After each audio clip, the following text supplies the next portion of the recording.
O Senhor esteja convosco. Ele está no meio de nós.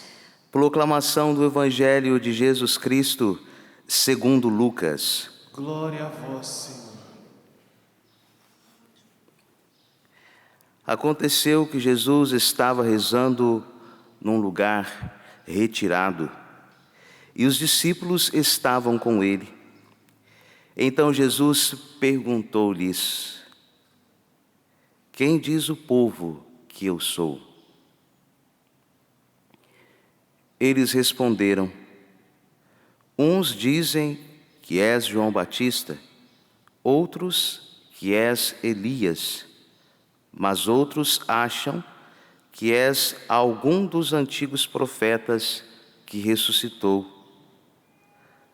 Mas Jesus perguntou: E vós, quem dizeis que eu sou? Pedro respondeu: O Cristo de Deus. Mas Jesus proibiu-lhes severamente que contassem isso a alguém. E acrescentou: O Filho do Homem deve sofrer muito, ser rejeitado pelos anciãos, pelos sumos sacerdotes e doutores da lei. Deve ser morto e ressuscitar no terceiro dia. Palavra da salvação. Glória a vós, Senhor.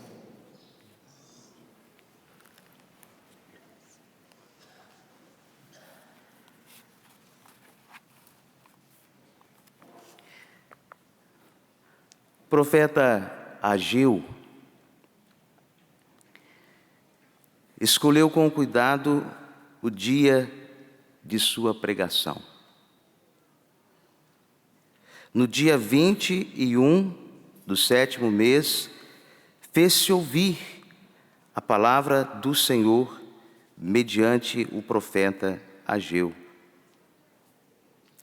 Nós temos diante do coração uma liturgia da festa que convidou o povo a rezar pelo futuro da colheita.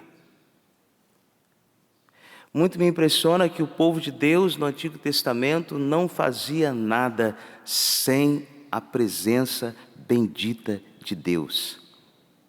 E era isso que dava credibilidade aos próximos passos.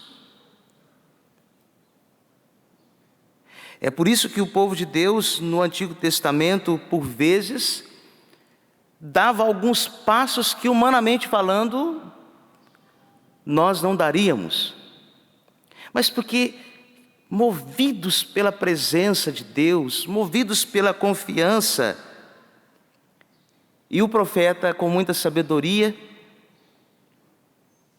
aproveita essa ocasião para orientá-los para o futuro espiritual da nação. A partir da colheita, do ponto de vista material, aquela que deve ser a colheita espiritual. Os frutos que nós colhemos, mas em Deus, e a partir da presença dEle. Era favorável naquele tempo as especulações messiânicas, e o profeta recorda a promessa que Deus fez à humanidade. Pertence-me a prata, pertence-me o ouro, diz o Senhor dos Exércitos. Nós somos o ouro, nós somos a prata, e por isso pertencemos a Deus. E continua o profeta: o esplendor desta nova casa será maior que o da primeira, diz o Senhor dos Exércitos. E neste lugar estabelecerei a paz, diz novamente o Senhor dos Exércitos. O profeta Ageu convenceu o povo, a partir da experiência que ele teve em Deus, de que Deus estava com eles. Eu estou convosco, diz o Senhor dos Exércitos. E diz ainda a leitura que o Espírito permaneceu no meio deles.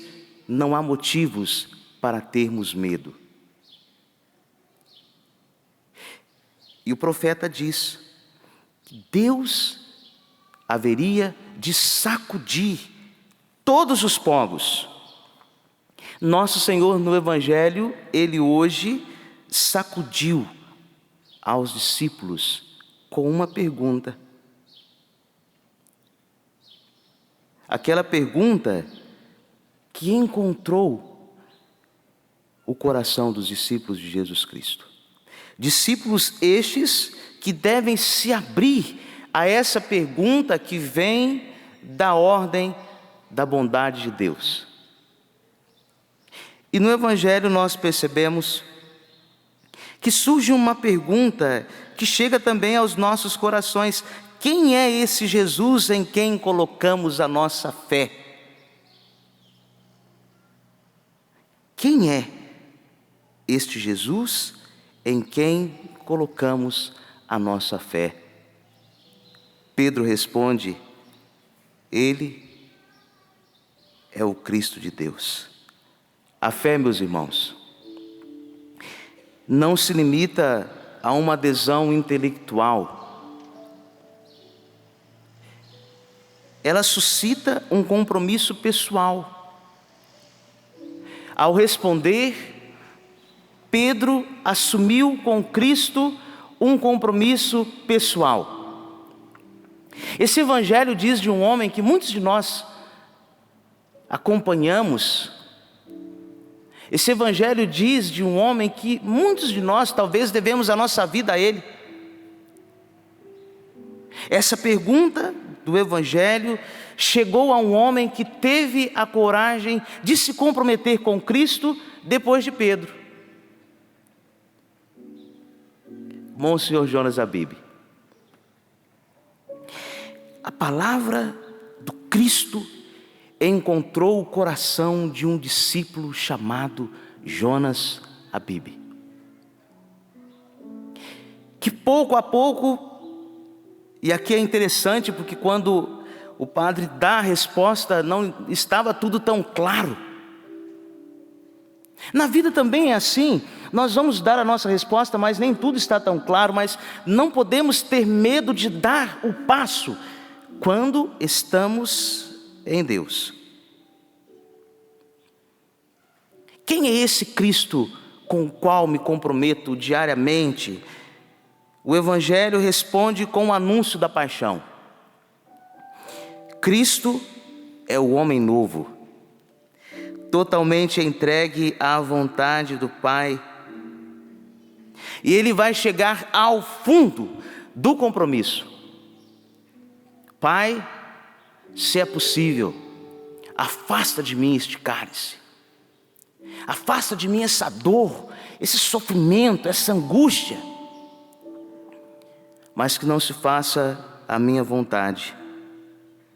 Para Cristo, obedecer é ser filho. E ele obedece sem colocar condições. E a resposta sobre a pessoa de Cristo não deve ser, então, uma definição demasiado rápida. Porque a resposta que Jesus ele deu ao Pai por amor de nós não foi uma resposta demasiado rápida. Ele foi de modo pensado. O Filho do Homem vai ser entregue e eles o matarão. Mas ao terceiro dia, ali sim, a alegria virá a saudar aos filhos de Deus. Meus irmãos, Cristo é o homem do coração sagrado. Ele é verdadeiro Deus, verdadeiro homem, e teve a coragem de impor um silêncio à nossa humanidade. Por quê? É difícil conhecer a pessoa de nosso Senhor Jesus Cristo sem machucá-lo. Ele está na cruz. Ele lá permaneceu por amor de nós. Então todos nós que chegamos ao conhecimento do Cristo, antes de o conhecer já tínhamos ferido. Nós machucamos o coração de Deus. E o Evangelho nos faz então olhar Cristo como Ele é, não como nós o imaginamos. Aqui é interessante porque nós, por vezes, tentamos inventar um Cristo. Não, nós precisamos olhar nosso Senhor Jesus Cristo a partir do realismo. Realismo que não é falta de sensibilidade. Às vezes a gente confunde as pessoas que são realistas com falta de sensibilidade. O realismo, minha gente, não é pessimismo. É aquela atitude daquele que consegue perceber que os fatos falam mais alto.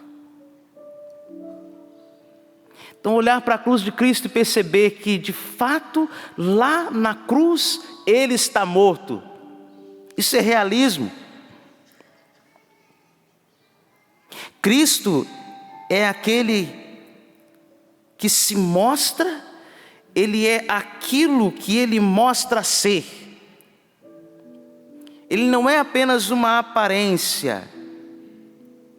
Ele não é aquilo que nós queremos, Ele é aquilo que é necessário. Deus é um ser necessário. Nós somos transitórios. Deus é o único ser necessário. E nós invertemos. Parece-me que nós somos os seres necessários e Deus passou a ser desnecessário. O salmista nos diz, parece-me que movido por uma tristeza, que de Cristo nós precisamos nos alimentar. E a igreja reconhece com o salmista, a nossa carne deseja Deus. A nossa razão deseja Deus. Mas até que ponto nós somos capazes de nos comprometer com aquele que comungamos? Ele é o grão de trigo que geme no meio do joio.